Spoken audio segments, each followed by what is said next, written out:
Welcome, welcome. My name is Aoife and I am a mind body coach. And I work mostly with highly sensitive women, helping them to heal themselves and recover from chronic pain, chronic illness, anxiety, and depression using mind body medicine. And today we have a very special guest, Scotty Stiles, all the way from Toronto, who is also a mind body coach. So we're so fortunate to have you and your wisdom and your story with us today. Thank you so much for being here. Thank you, Aoife. Thanks for having me and giving me, this platform to speak about my story and share with people and inspire, hopefully, and give some hope. And yeah, so I'm Scotty Stiles, and I am a mind, body, and pain relief coach. And yeah, so excited to talk about that today.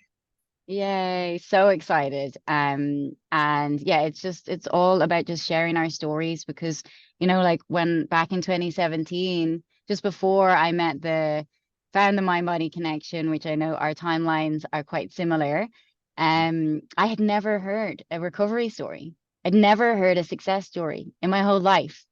Yeah. And here we are with the opportunity to hear yours and amongst so many other people. So it's such yeah, it's hopefully it's gonna inspire hope in people. So tell us a bit about what kinds of symptoms you were having or diagnoses you had, like a little bit about the kind of circumstances that you were in that led you to need or find a relief or a solution. Yeah, for sure. So of course, as these things go, sometimes it's hard to pinpoint, when things started, at least for me anyway. I probably might have had acute flare-ups of pain as far back as being even a teenager.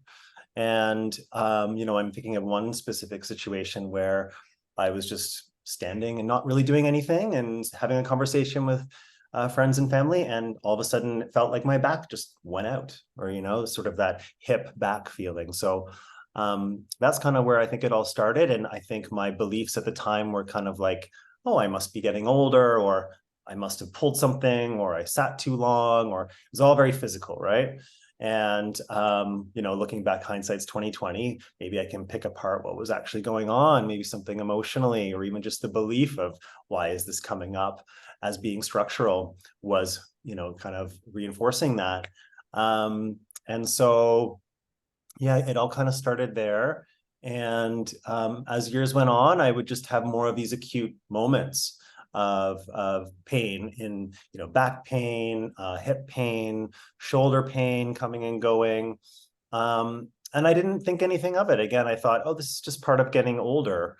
I mean, it's kind of crazy when you think about it. I was 18 and I had this feeling, and I thought, oh, that's just part of what we go through. My grandmother has pain. I look at her and I think, oh, that's just how we are supposed to be. That's what happens to the body. And so, many, many years of just kind of off and on, like, oh, my back would kind of hurt. Maybe if I was working on my feet for too long or something like that. And then eventually, around 2014, 2015, I had pain 24/7.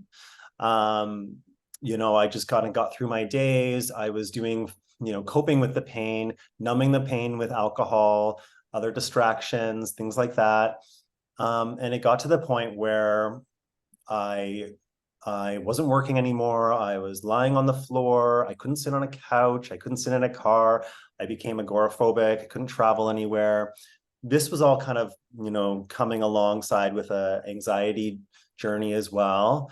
And, now looking back on it, I can see how it was all linked, this anxiety and panic and all of these things that were going on in my nervous system were very much influencing this pain fear cycle that I was in. So of course, I tried all of the medical approaches, all of the things that were recommended, as anyone would. Go to see your doctor, and maybe they would give you some anti-inflammatory prescription medication, and nothing major. Luckily in Canada, they're quite conservative as far as giving out medication. I was never prescribed any opioids or anything like that, but things that target, anxiety and depression like SSRIs. Well, and now looking back, it's kind of like, oh, isn't it interesting that they're prescribing SSRIs that influence the circuits of your brain in order to try to influence the pain? So that was kind of a fascinating insight. And then, all of the other physical modalities like physical therapy, osteopath, chiropractic, massage, and none of these things worked. In fact, I think it might have made it a lot worse in some situations because of all of this fear and attention I placed on wanting to, fix myself, fix something that was structurally wrong. And then, we seek the medical route sometimes to make sure we are ruling things out, which is a good thing. And so I had an MRI done of my back and both hips, and they had findings. They found things, like bulging discs, spinal stenosis, all of these very scary sounding things. And the surgeon I was referred to said, no, we can't operate on this. I can recommend you to a sports medicine clinic and we can go down that route. And I just thought, well, if I'm hurting this bad, I must need surgery, right? Like I will do anything. I will have surgery if that makes it better. But, they weren't going to do that. And maybe, well, now I know it's probably a good thing. And that Canada is quite conservative when it comes to that. If I had maybe flown to the States or something, I could have probably paid for an operation of some kind to sort of fix these bulging discs. So that, of course, created more fear in my nervous system that my body was damaged. I was fixated on the fact that these bulging discs were what were causing my pain. And then I kind of went on, Google one night, and I just thought, okay, what else can I do? And generally Googling symptoms and things is not a great idea. But then I stumbled across Dr. John Sarno and his book, Healing Back Pain. And I thought, wow, this is really interesting. And he was, saying that it's the mind-body connection and that all of these things, bulging discs, femoral narrowing, all of these things are just normal abnormalities that people, even pain-free people, have these findings on their MRIs. And I just thought, wow, this sounds like really true, because all of these things he was saying about my personality and everything there was correct. And so, true, change can sometimes come out of desperation. And I was desperate. I tried everything. So I just thought this sounds very true. And I mean, it was a leap of faith because it's not what we hear in our society. It's so different, it's a different paradigm, going from this biomedical allopathic lens to this more holistic mind-body view. So it was a leap of faith, but that's where it all began. I'm enthralled. I'm loving every minute of this. I can relate all the fear cycle stuff and the desperation. Um, and I just think it's great. You Googled and you found, like, I don't think that's common. I definitely, of all the Googling I did, I mean, my symptoms weren't back pain. So I know with Sarno's work, it was a lot of focused on back pain, but um, that's so fortunate that you found that. So then what happened? Were you like, okay, cool, I'm on the mind body train now, gonna heal Well, myself? sometimes it's not that easy. And a lot of people will hear about this and they'll think, well, that sounds fine and dandy, but that's, I'm not hearing this from everybody else. My doctors aren't talking about this. This isn't talked about. So it must not be true. So that doubt kind of started creeping in again. And I started, listening to opinions of other people saying, oh, so the pain's just in your head, or, oh, you're just like, you're not as strong, you're a little more sensitive. And so it bothers you more, but everybody has pain, all of these sort of how do you say, like, yeah, just like a negative portrayal of what the mind body connection truly is. Like, it doesn't mean that the pain is in your head. This is real physical pain. And Dr. Sarno will say, this is, some of the most painful thing he's ever seen in medicine. So it took another 2 years. And I went down the physical modality road. I went to this sports medicine clinic that the doctor recommended, the surgeon. And I didn't get better. I became a beacon of health. I did everything I could. I stopped drinking because I thought, okay, well, if I'm numbing everything, why don't I just do that? And let's try to eliminate all these things, all these foods. Let's get really fit and let's go ketogenic and all of these things, right? And then I went on a trip to Europe and I was like, I still feel awful. I couldn't get out of bed till 5 o'clock every day. I was just doing all of these exercises. Like, no, that wasn't working anymore. And so another 2 years went by. In 2017, I saw Dr. Sarno's book again in a used bookstore. And I thought, okay, now I really have nothing to lose. I was really desperate. And I thought, you know what? This has to be true. Like, this is what other people have said. This is a thing. So I'm just going to delve into it and I'm going to really, really go for it. And so that was the end of 2017. Immediately, after reading the book, I would say, within that first week, I had my symptoms completely went away. I was flooded with all of these stress chemicals leaving my body in homeostasis. And what's interesting, though, is now that we know about the mind-body connection, is I had a symptom imperative come up. So my eyes went completely dry. And I went to see an optometrist and all of these things. And I thought, what is going on? And I got glasses and all of these things, which I don't really wear anymore. But so it's kind of funny in hindsight that happened. But, that's not to say that there's going to be more work to do. And so, I always tell clients too, like, you might have symptoms go away, but healing is not linear. And so for most people, I wouldn't say that's going to happen. The pain came back, right? So, but for that moment of knowing, like, okay, I felt pretty good for a few days there, that's kind of how I knew that this is a real thing. As my body felt this regulation, it was enough to kind of say, oh no, this is real. So I got kind of a taste of it. But then, the back and hip pain came back for a few months, and I still had more work to do. And I just kept reading all of the mind-body material, different books, got into Howard Schubiner. I read The Great Pain Deception by Steve Ozanich. And then around April and May of 2018, I discovered Nicole Sachs. And that just kind of supercharged my journey. And I got into expressive writing. And that is when I had some real significant pain reduction that lasted for longer spans of time. And then I guess just kind of briefly, in the past almost 6 years, I think I had more to learn. In COVID, a lot of stress and anxiety came up, and I would have, my initial symptom come back, and there was more work to do around that. I had other things pop up that I'd never had before, like foot pain. And the craziest thing about that was I was even talking about foot pain, saying, I never get foot pain. Guess what happened? The next day, the neural circuit for the foot pain turned on, and it was there for a good couple months. And I had a lot of work to do around that, but it was just another lesson. And I just learned, wow, like, this is a real thing that I can do. And it kind of was a way to figure out more about myself. And then the most recent symptom I had was hand and wrist as well. And again, the same approach. All of these symptoms that are coming out in the body are symptom imperatives. It's like a synonym, right? It's the body's going to express it, in one way or the other. But so, yeah, I would say that was what I went through. Yeah. I absolutely love everything you're sharing. So much wisdom. And yeah, I too also had this symptom imperative thing. And I think a lot of people can they kind of lose hope. Maybe they get results and then they say, oh, but it stopped working, or oh, that person recovered, but now they're sick again. So doesn't but how you described it was just so beautiful and so true.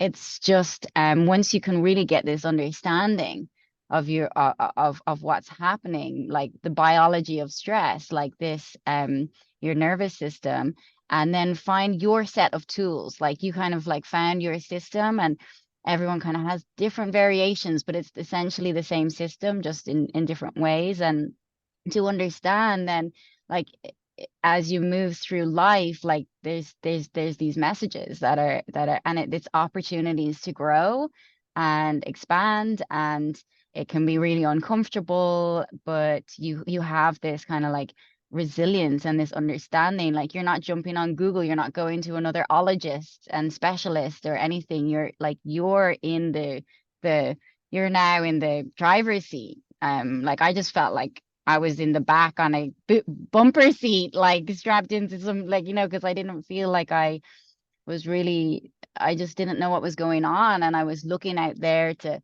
the doctors and Google and like for answers. And I was really in such a state of fear and confusion. So Mhm. I just really love how you described that. Yeah, it's like, oh, something's here, something's here, but it's not like the before when it was like, oh my God, I have this incurable diagnosis that is like, this was for me the fibromyalgia, the long list of things, the anxiety, like the suicidal ideation. It wasn't like, it's not like, oh my God, this is here. I don't know what it is. How do I get out of it? Do I stop eating bread? Do I go like, it's just, it's not like that anymore, now. Yeah, Um, that's part of the work is to sort of unlearn all of those ways that we once coped. So, it's no wonder that we try to find some greater power, or not greater power, but like a greater authority, a doctor to tell us like, do this, do this, do this. But in essence, we're giving our power over when we're doing that. And so you're right. It's like we have to realize that this is a self-healing journey and that our power is within, and we're going to do this and do this in our work. But it's really scary because that means we have to learn how to be really courageous with this sense of agency that we can do this. So I think maybe we're not so much relying on the doctors, other than for very serious medical things, which again we do want to rule out. So looking for cancers, fracture, infection, all of those things. But once we've done that, well, we know we can do this work on our own. And, coaches and therapists can help facilitate that, which is what we do. And it's great. But then at the end of the day, like the only people that are going to get out of this are the ones that really apply the work and do it for themselves. Results are dependent on the effort that they put in and their belief and persistence, because like that, it's everything in the world. And I think that's how you and I got to it, because we're like, we have nothing else to lose. Like this has to happen. It's just a devastating life to be living like the way we were living before. Yeah. it is devastating. And I talk to so many people and they're just like, they just feel like they know deep down, they know that there's so much more potential just to their relationships, just to their days. It's not like you have to like be the next president or whatever, they just know there's so Mm. much more to their potential because everyone has their unique strengths, gifts, and talents, whether it's connecting to animals, connecting to plants, like sports, like whatever it is, we all have a unique expression. And when we're so like we're so lost because of the symptoms they've or the healing journey, like you said, like we're so obsessed with this healing journey, trying to fix ourselves with all these different things, and it's just our whole life. We're so disconnected from that real purpose. um Yeah. so yeah, but something that you touched on was that really kind of like got you into the or sold you, let's say, on the mind body connection, was how they were talking about the personality type. Mm. um and so chat with me a little bit about like what was going on with like your personality, or like who you believed yourself to be in the world, or like what was going on there, like why is that why has that got anything to do with like back pain and bulging discs and stuff like that? Totally. That's such a big one. And it's one that I'm still working out and sort of peeling the onions, or sorry, peeling the layer off the onions, peeling onions. Yeah. And it has a lot to do with how our personalities create this sort of inner pressure, because it's this inner stress that is creating this fight or flight response, this danger signal that's coming off in our nervous system that's causing the pain. Pain is a response to physical and emotional threats. So my personality was very much like anybody, shaped by my childhood. And I guess you could say, I thought it was normal. I would say, the first time I ever saw a therapist, they were like, oh, like, how was your childhood? And I was like, it was fine. Like, nothing happened. Like, I'm a 2 out of 10 on the ACE, adverse child experience scale. So pretty good, right? But I would have to say I did go through a major trauma, but never even really acknowledged it because I didn't know anything different. And that was the fact that I was hiding a true part of myself. I grew up as a young boy knowing that I was gay, but I wasn't able to tell anybody that. At least in, the 90s, I didn't think it was safe to. At that time, I thought, what if my parents left me? What if my friends, all of those things. And that is a very real thought that I needed to suppress and repress. And that kind of led to this whole idea that maybe emotions were not safe, especially the emotion of shame. And so there was a lot of this fear going on. And in order to sort of absolve ourselves of shame, we oftentimes try to overcompensate. So we learn personality traits that keep us safe. Things like perfectionism and goodism and people pleasing, because we don't want to be seen as, something, God forbid, that we're not. And I didn't want to be seen or outed as, being gay because I thought that would be dangerous. So I tried to look good in other ways, but I wasn't being authentic. I wasn't being myself. And there was always this fear. And also, that creates sort of a sense of hypervigilance too, being like, oh no, what does this person think of me? All of these things that creates this sort of sense of danger as well. And so when I started having pain in my body, well, it's no wonder I was still in that state of fear too, because I just, just like, the fear of how people perceive me, I was having fear around the sensations in my body. So what is this feeling? Oh no, what is this little, but now I know with pain reprocessing therapy, a lot of these feelings that are coming up, even though they feel dangerous, they're actually not. They're just safe sensations and they will pass. So there's very much, as we know, a lot linked with chronic pain and anxiety and depression with trauma. And it's no wonder because, we grew up maybe not feeling safe. And Gabor Mate, he even talks about this whole idea of authenticity and attachment. And when they're in conflict with each other, it creates tension. And this is the mind-body tension. So we want to be authentic. We want to lean into our authenticity and feel safe to say who we are and be who we are.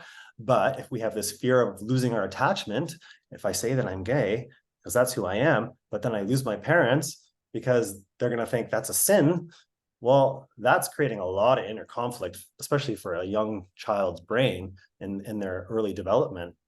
And so this is where TMS symptoms, mind-body symptoms, neuroplastic pain is born out of, is this conflict that we can't be who we are. And so even after coming out, I came out when I was 22 years old. I think in today's world, I would probably come out younger because things are much more accepting. And at the end of the day, my parents love me and my family loves me and friends and everything. But there's still that residual stuff that I have to pull apart. I still have these tendencies that I need to tone down, that maybe I'm being a perfectionist because I still have this fear of being judged and fear of not being liked. Or maybe I have these limiting beliefs and I'm being overly critical of myself. And these internal pressures, again, the more we're putting this pressure on ourselves, it's going to create tension, mind-body tension and symptoms in the body. So a lot to untangle.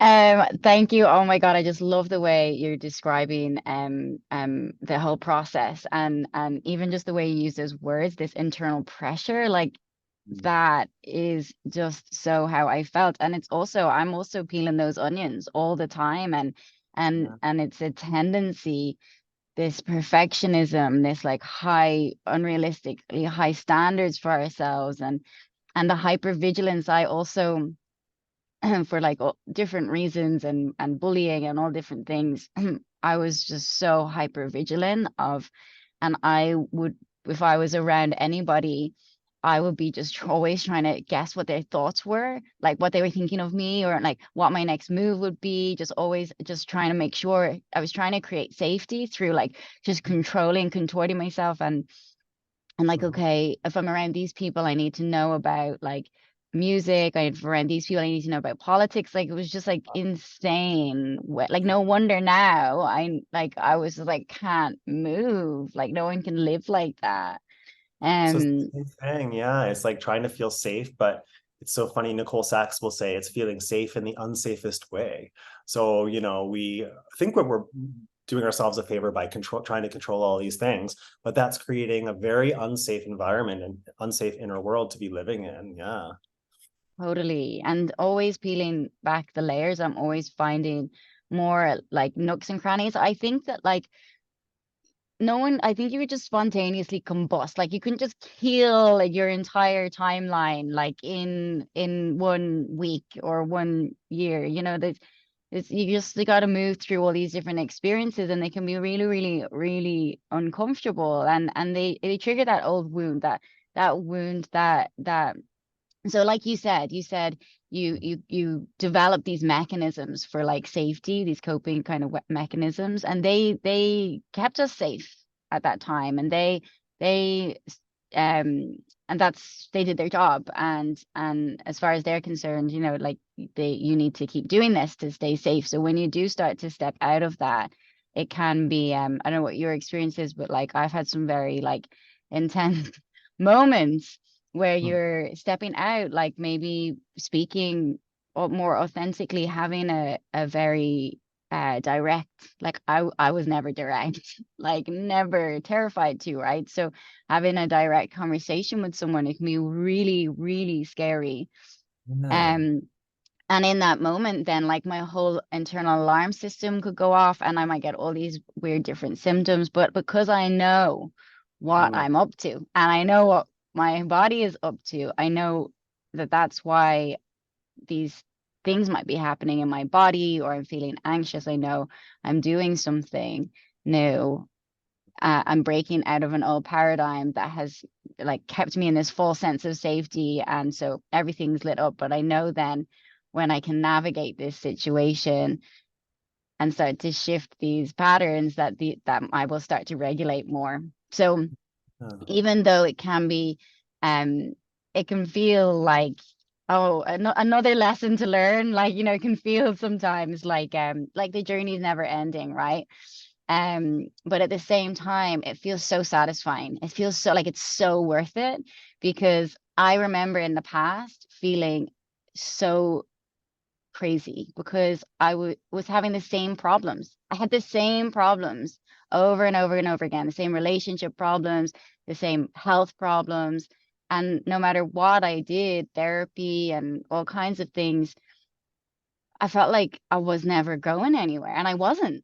I honestly didn't know how to change these wounds. I didn't know how to heal myself. I didn't actually know how to change, how to do anything differently than what I had been doing for my whole life. Yeah. So for me, having these tools, having this understanding, knowing how to self-heal, it's not like I'm just like living in Zen land. I've healed all my perfectionism and people pleasing at all. But it feels so like rich, like life feels so much richer, because when I do have a new boundary and I break through and maybe I cry and it's messy and it's not how I wanted it to go, but I just did it. I might be exhausted, I might be like puffy eyed, and I might have some weird symptoms momentarily, but I've changed something. I've changed something for myself, and I'm carving a new way of being with myself and with other people in the world. And I Yeah. know every time I do that, it's another building block of safety, that inner safety. It's an authenticity. It's like, oh my God, I was just a bit more authentic than I've Right. ever been before. It's like another little leap. And I'm just building more over time on those, on how to. And I love that you brought up like the authenticity thing, because I don't think any of us grew up in a world that it was okay. And I know that some people it's like definitely more not okay to be yourself for sure, you Mhm. know. But but I have yet to kind of like meet someone who didn't grow up in a world where they didn't feel totally safe to like completely be themselves. So everyone Yeah. is living to some degree with this pressure, with this conflict of like really, really your soul is your body, your soul, your nervous system, everything is calling out to you to be more authentic, to but Mhm. you gotta find the way there through this kind of this obstacle course of like your belief systems. Totally. I love what you said about finding this safety, right? And this is what we do in pain reprocessing therapy, is we're learning to feel safe with sensations, and but even more so, we're learning to feel safe in our lives and with emotions and thoughts and beliefs. And so it's almost like when we talk about peeling off the layers of the onion, we're kind of doing graded exposure with all of our sort of letting go of our former coping mechanisms or the personality traits that are no longer serving us. And so it's tolerating sort of the sort of after effects of sort of being maybe a little less perfect or exposing ourselves to more fear. And the more we do that, from a place of safety, the more we feel a sense of agency and this power, like, oh, I can actually do this. So it's just like graded exposure with trying to increase movement. If we have musculoskeletal pain, we want to do that, but we also want to do that just in our lives in general, and just sort of challenge ourselves a little bit at a time to know that this anxiety coming up is natural, but it's also safe. And so I think from doing the mind body work, we know that sort of feeling embodied is really important, and to sort of sit with these feelings and not know that they're dangerous, and know that being indifferent to this sort of intense feeling is what we want. And so yeah, when we try to sort of learn these new things, like being a little less perfect, maybe making some mistakes on purpose, and tolerating sort of those uncomfortable feelings that come up. I have uncomfortable feelings doing interviews like this, right? A lot of anxiety of like, oh, how are people going to perceive me? And oh my God, this is imposter syndrome, right? And this is all, regardless of who we are, everybody struggles with it. And from my own personal story, I think it's because as a kid, I wanted to be seen a certain way. So now that's coming out again. It's like, I want to be seen as, somebody that can speak about mind body medicine, and I want to be well liked, and I want to help people. And there's a lot of pressure because I want to do well, and it's because I care about it. We only feel pressure around things that we care about. But with the mind body work that I know is, I can, if I have this fear thought come up, like, oh no, I can maybe tune into my body, and I can take a deep breath, and I can say, oh, okay, I feel safe, or I can feel that sensation of anxiety, and say, oh, okay, there it is, and I can welcome it.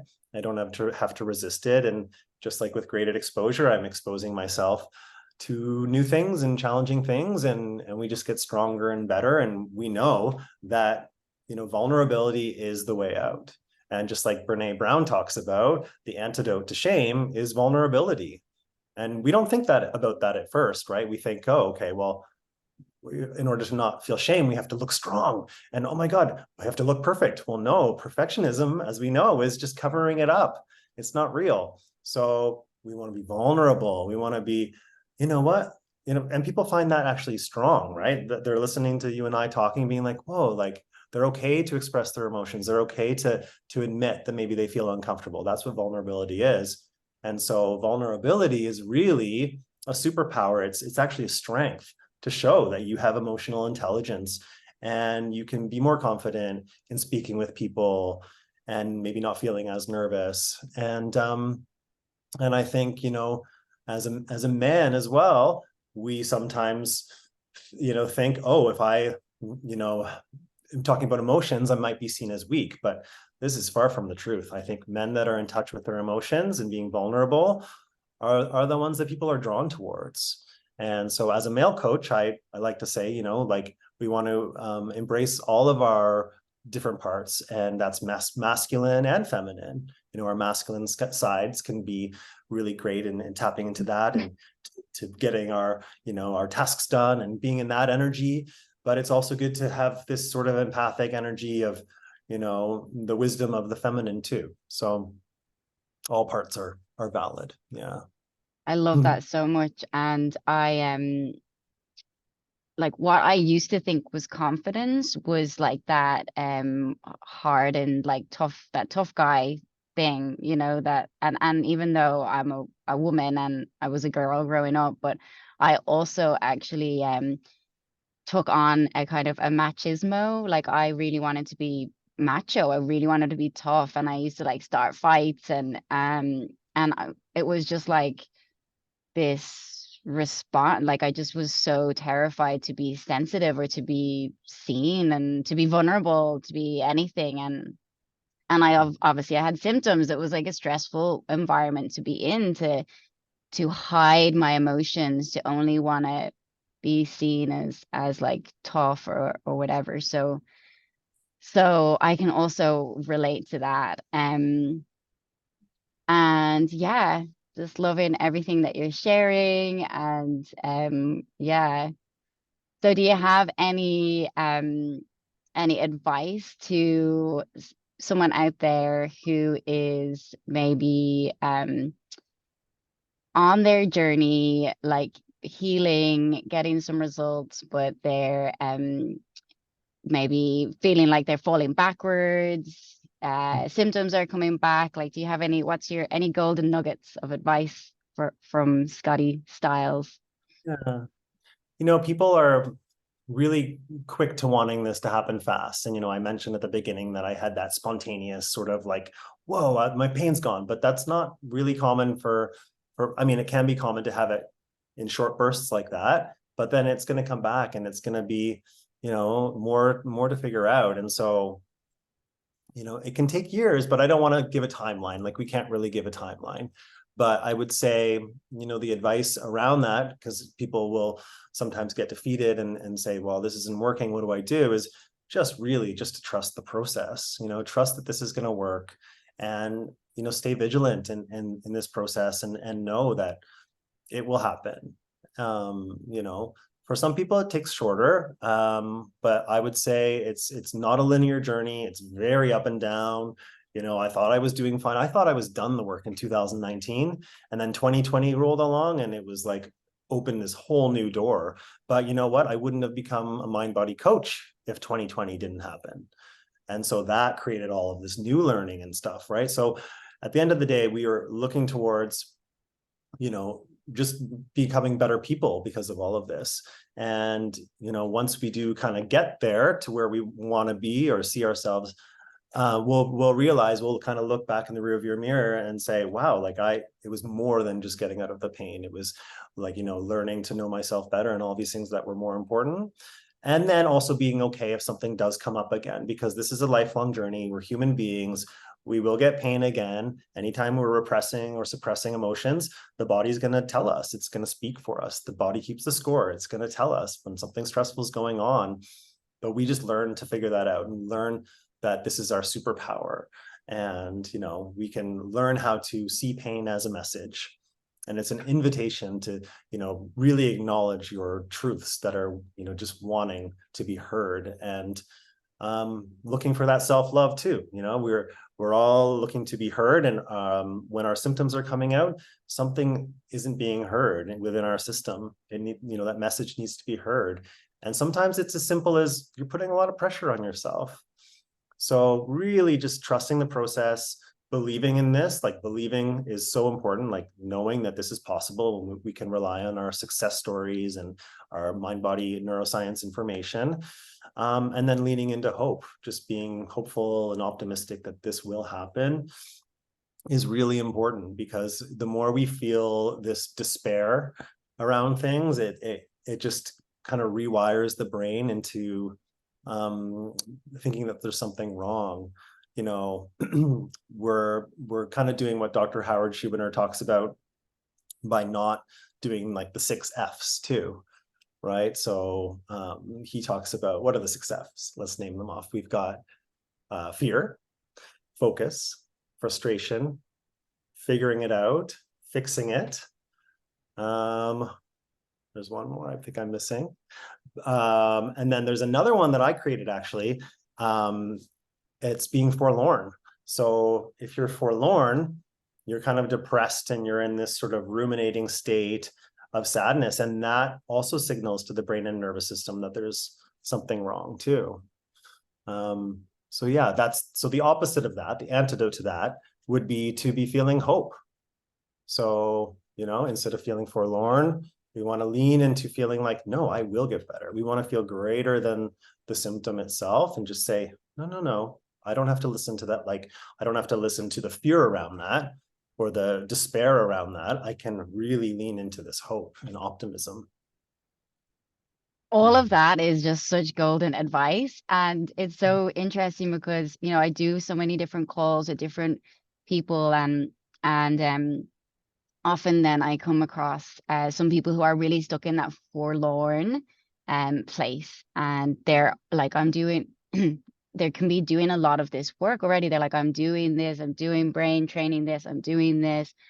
And they don't have the hope, they don't have the spark, they're not excited yet. So actually I have some advice, if anyone that's listening is feeling like that, because I told someone today to do it, and I just said, you need to get excited about something, like about anything, right? And I told her to go and make a vision board and put glitter on it, get stickers, like make it fun, make it bright, and just like start putting things on it, like dreams, things you love. Like you need to get a little, and it's not like a fake it till you make it. It's not like, oh, you should like fake be happy, fake get excited. It's like genuinely you need to get excited about something, because that energy, you need that energy to like Yeah. to pull you over, because it's so easy to stay the same. It's too easy to stay the same. It's too easy. It's too familiar to just learn all the mind body stuff, listen to everything, but stay in that like depressive, nothing ever works for me. Never gonna happen. Like the Eeyore syndrome. And I used to love Winnie the Pooh. And as I just get excited about anything, I get excited. Like I had a client just before this call, and she's super excited about one day getting on a plane and going to hug her brother. She said her brother's the best hugger and she's the best hugger and they do the best hugs. And I'm just like, that's something to be excited about. Like that's gonna help you more than you know, is to get excited. So for me, before I even found the mind body connection, I got really fixated on wanting to eat normal food again, because like you, I was on all the diets and the health stuff, and I was the beacon of health. Everyone's like, wow, you look amazing, but like I felt horrible. I couldn't live. And I started to get like and so as soon as I found the mind body connection, I went straight to my goal, which was I wanted to eat normal food. I wanted to have like a fish and chips or whatever, just something real like fun and normal. And that excited me. It's just a meal for someone that's like, what, you like you, that was your motivation to like heal your suicidal ideation in your pain of 30 years. Like, yeah, I just want to eat a fish and chips, a normal meal, and Mars ice cream. So it's like, what would be exciting for you? It can be anything, like, but just get something, put it on a vision board, slap loads of glitter on it, make it bright and fun, and just get excited about something, because it will really help to you need that energy. Like love is bigger than fear. Love is Right. greater than fear. Love will is the antidote to fear. So like you need something like a rocket, rocket style of energy to push you out of that familiar the safety of the like sad Eeyore depression kind of, I know what it's like to be like seriously depressed. I'm not like diminishing that for anyone, but it's just like a bit of my advice to add to your amazing, incredible advice that you already gave. Yeah. Oh, I love that. Thanks. Yeah. And sometimes we can, even if it's hard to get off the couch, we can even do this in a visualization too, right? I do this with my clients sometimes. We're just like, okay, well, let's just picture ourselves. And I do this with myself. I did this on my healing journey. Like, let's picture ourselves running on the beach in my favorite place to be, and proving to my brain that I can do this in my imagination. And anything we can do in our imagination, our brain believes that it's actually happening, what we're telling it. Everything that we're telling our brain, it's playing out in our body too. So, and that's kind of part of the rewiring the brain process that we can do. But I love what you're saying about just finding this joy and leading into that, and having a positive mindset, and this hope is really important. And it's also good to differentiate that we're not talking about toxic positivity and just saying like everything's fine. Like we still want to understand that emotions are really a lot of the driver behind this pain, and like it's good to not suppress and repress these things like sadness, grief, shame, fear, and anger. But that we don't want to dwell on it. We don't want to be stuck in the negative. We want to know that we can use this positive intent, you know, of just like lifting ourselves up, lifting our spirits. Yeah, just being excited about even the little things. I mean, when I was on my healing journey, I wasn't working. I was excited for even just going for a 30-minute walk at sunset and just trying to just have some gratitude and love and appreciation for nature. And even still, if I feel a little bit of a flare up, I go right to the grass and I go sit in the grass and I lay in the sun because I know that's going to regulate the nervous system as well.